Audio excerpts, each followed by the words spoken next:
vamos partir para a demonstração agora. Bom, o que eu montei aqui para vocês nessa demo, tá? Eu acabei dividindo aqui a minha tela em 4 terminais, justamente para transformar a demo em uma demo mais dinâmica, né? Eu vou acabar executando alguns comandos, não queria fazer isso um em cima do outro. Mas só para mostrar para vocês algumas coisas. O primeiro ponto importante para comentar, qual é a ferramenta que eu estou utilizando? Eu estou utilizando uma ferramenta muito conhecida, que, se não me engano, acho que foi lançada no ano de 2006 ou 2007, chamada Iodine, né? Essa ferramenta ela foi atualizada nos últimos anos, mas não foi atualizada pelo seu desenvolvedor inicial, né? Algumas outras pessoas acabaram pegando o projeto inicial e transformando ele e atualizando, criando novas versões, né? O Iodine, nesse caso, como que eu montei ele? Eu acabei criando um servidor dentro de um VPC, que é essa máquina que está marcada em vermelho aqui, tá? É uma máquina, então, virtual que está na nuvem. Ela já está com o servidor do Iodine rodando, e eu tenho aqui, inclusive, a configuração relacionada ao domínio que eu criei, né? Então, o domínio que eu criei lá no site do GoDaddy foi esse aqui, tunnelitor.xyz, e eu acabei criando o DNS autoritativo, não para o domínio, mas sim para um subdomínio, e nesse caso o subdomínio é tunnelator.xyz. Tá? Além disso, o que eu tenho aqui? Esse terminal logo abaixo, eu vou startar daqui a pouquinho um cliente do Iodine, né? Então o servidor ele já está rodando, já está na minha máquina virtual, e esse cliente está localmente nessa máquina que eu estou mostrando.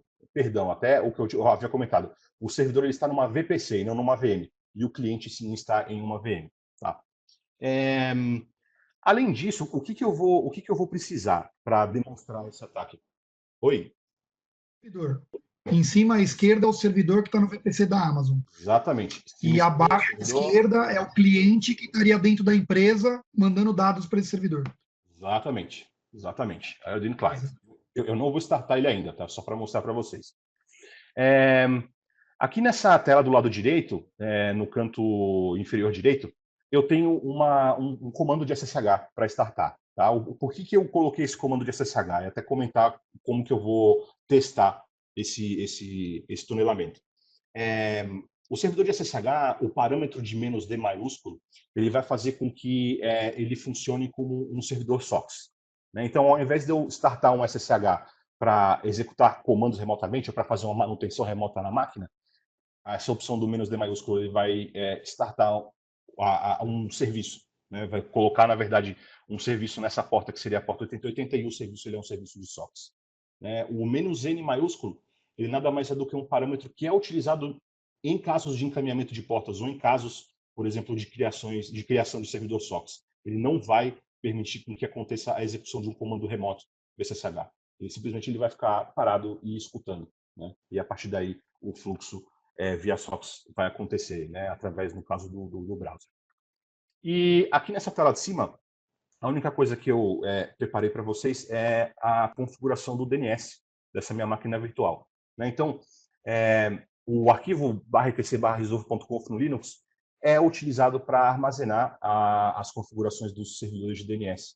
Então, se você recebe, por exemplo, isso via DHCP, ele vai setar essa informação aí, né? Ou até mesmo manualmente, se você setou o seu IP manualmente e você precisa de um DNS, você vai precisar editar esse arquivo e colocar ele aí dentro.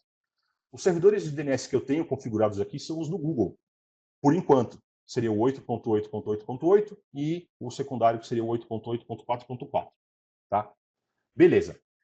Expliquei para vocês esse setup. O que eu preciso mostrar agora é a diferença que eu tenho desses dois navegadores aqui da minha máquina. Tá? Então, eu tenho aqui um Firefox e tenho um Chrome. Primeira coisa, Firefox.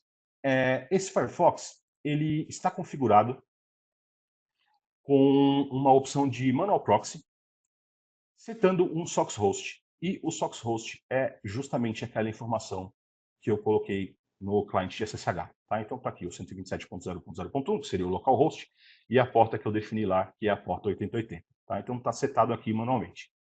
Se eu clicar em Cancel e tentar acessar esses dois sites que estão aqui, eu não vou conseguir. Tá? Então, Manuel, peraí que eu estou ficando velhinho e já não acompanho. Então, o proxy do cliente, né, o navegador do cliente está apontando que o proxy é um localhost, que isso vai cair no seu software client do Iodine. que vai transformar aquilo em requisição DNS.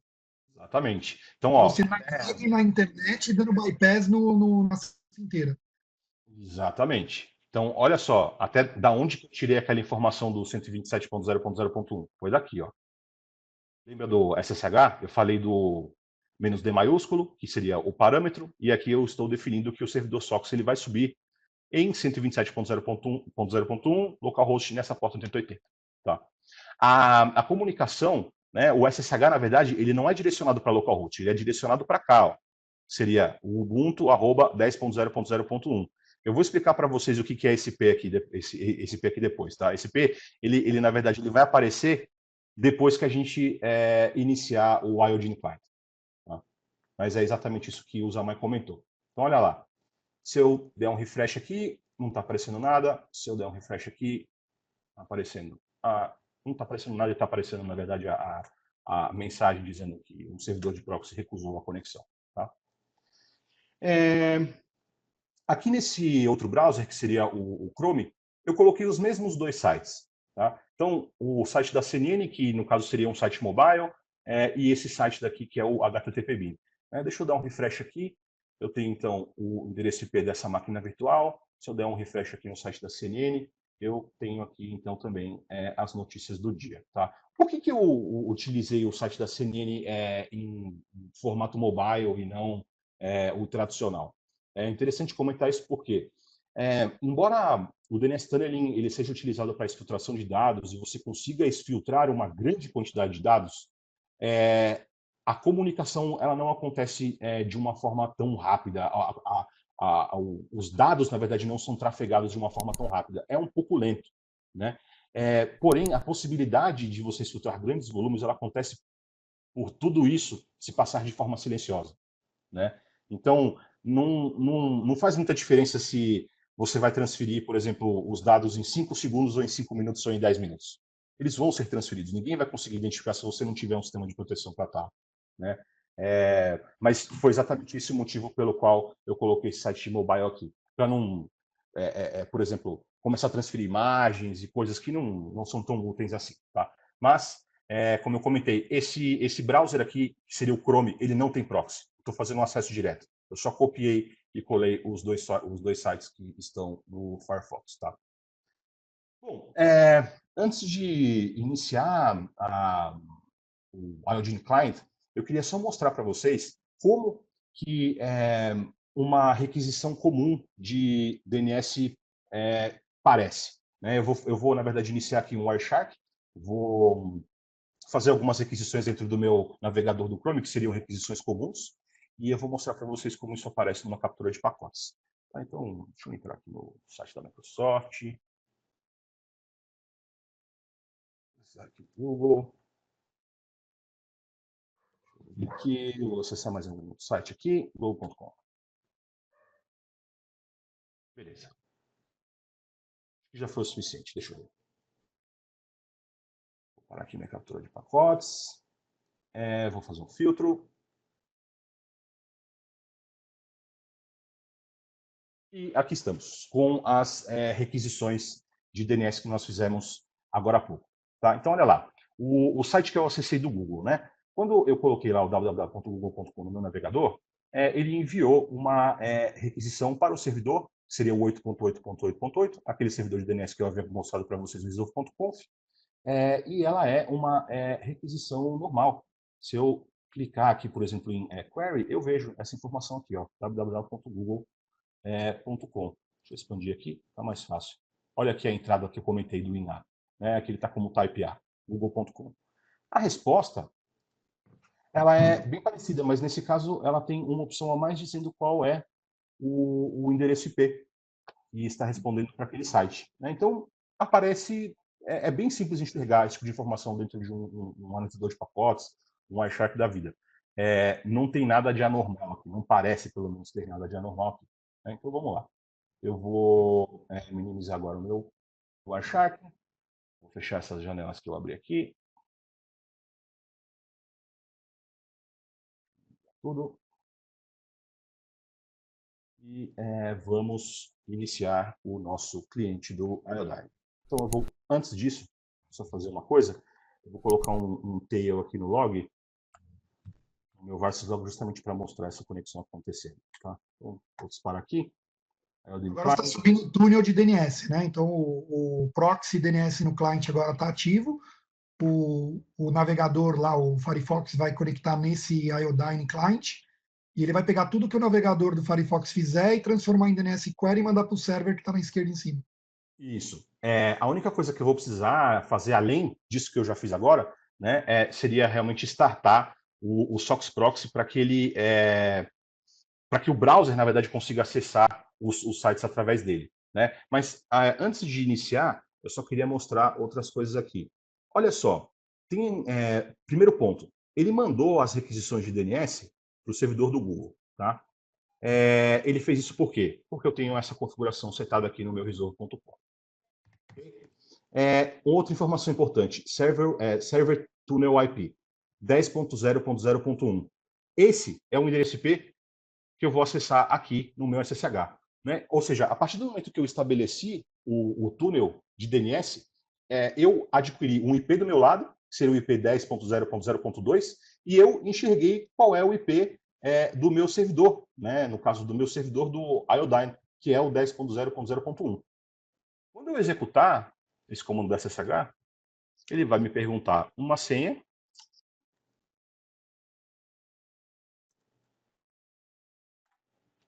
E não vai me responder mais nada. A partir do momento que eu coloquei a senha funcionou, o servidor SOX ele já está habilitado. Tá? Vamos ver se ele realmente está habilitado e funcionando. Então eu vou clicar aqui dentro do meu Firefox Browser, vou tentar acessar aqui o http://bin.org IP.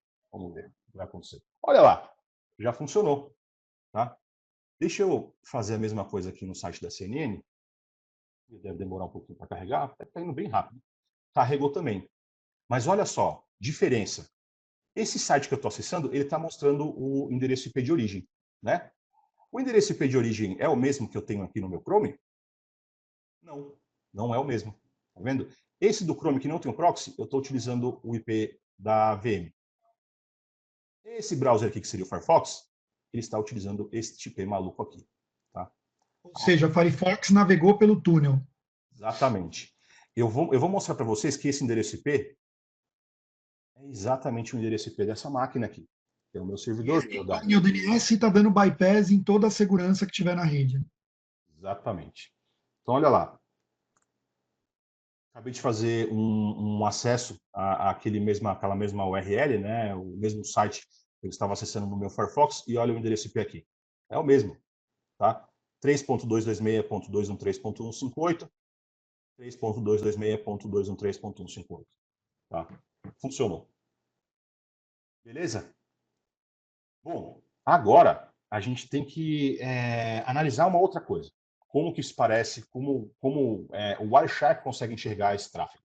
Vamos enxergar tudo aquilo que nós vimos na apresentação aqui ao vivo no Wireshark. Então, vou iniciar a captura de pacotes aqui. Vou voltar aqui para o meu navegador Firefox. Deixa eu clicar aqui em algumas notícias.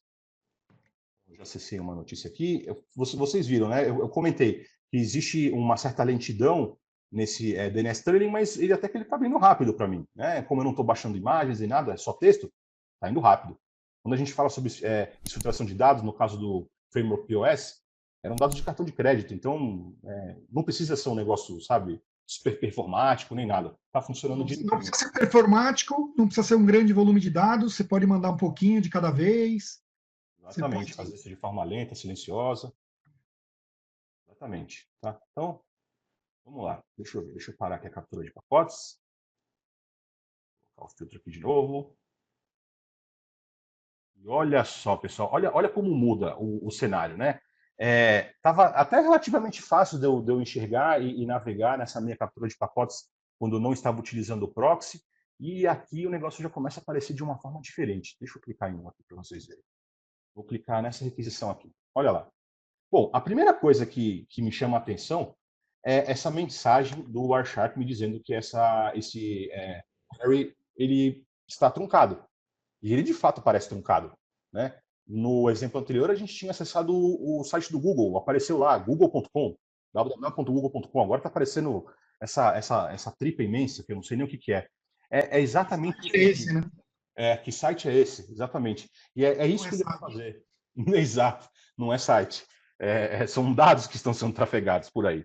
Né? E ele vai trabalhar naquela parte da execução de dedupe, que eu havia comentado. Então, aqui seria um exemplo de uma requisição e aqui é o exemplo de uma resposta. Então, nesse caso, perdão. Nesse caso está sendo feito dessa forma, está parecendo um pouquinho mais bonito, mas olha o domínio, túnel.tuneleta.xyz, type null. Nesse caso, pode ser realmente uma das requisições que foram feitas que não precisava de uma resposta. Vamos ver se a gente tem uma outra aqui interessante para mostrar. Essa resposta aqui é legal. Ó. Carry response, a gente tem aqui a resposta truncada também. Da mesma, muito parecida ou exatamente igual o query que foi feito anteriormente. Então, tudo truncado. Né? É exatamente assim que as coisas funcionam. Ele vai começar a interpretar todos esses dados aí e vai começar a trabalhar com eles. Tá? Bom, beleza. Acho que essa parte acho que já deu para entender direitinho como que funciona. Deixa eu agora mostrar para vocês o Umbrella.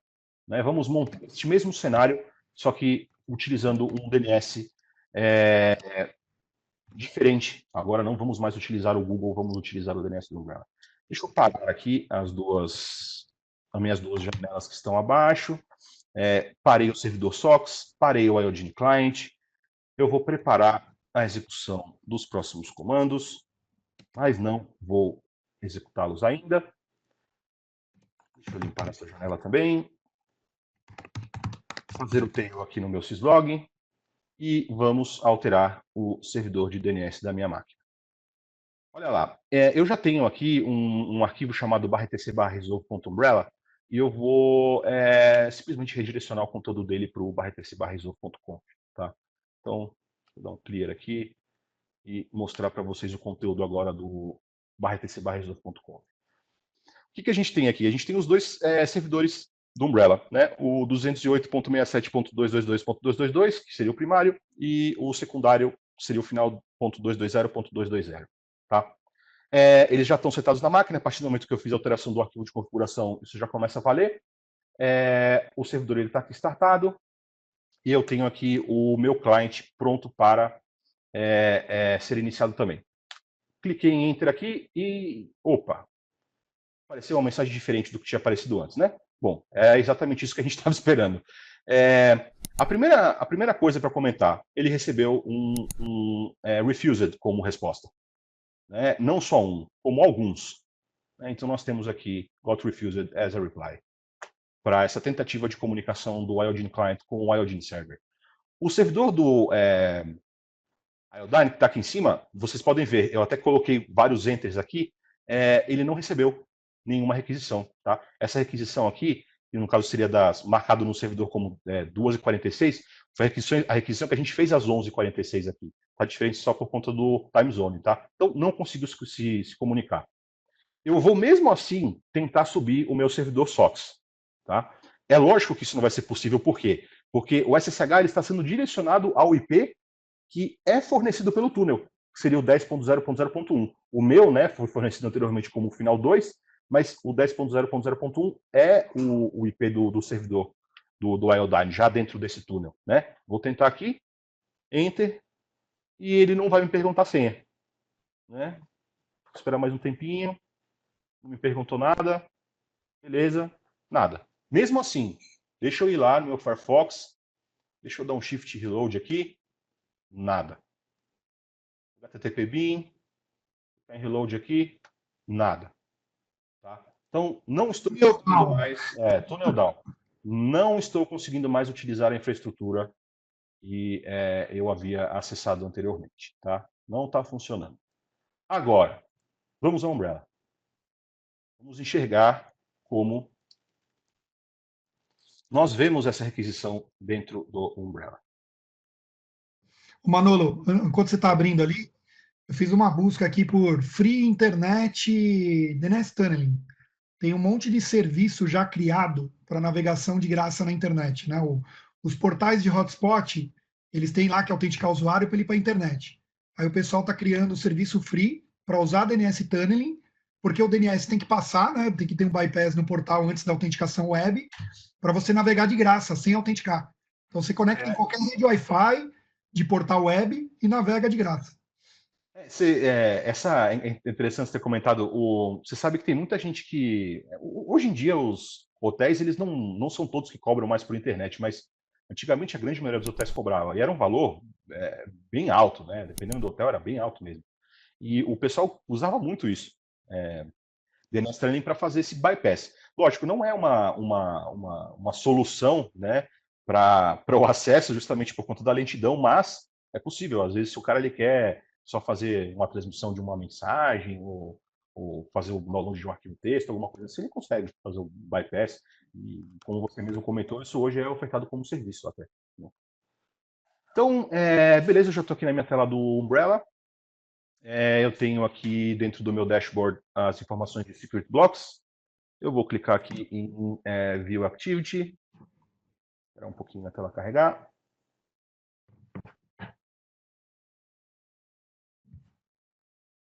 E olha lá, pessoal. O que eu tenho aqui? Vou dar um scroll um pouquinho para o lado para mostrar para vocês o horário. Tá? Então, olha lá. 11h53, exatamente 4 minutos atrás, foi quando eu executei o último teste já na infraestrutura do Umbrella. Ele fez o bloqueio. Ele colocou a categoria, que seria DNS Tunneling VPN.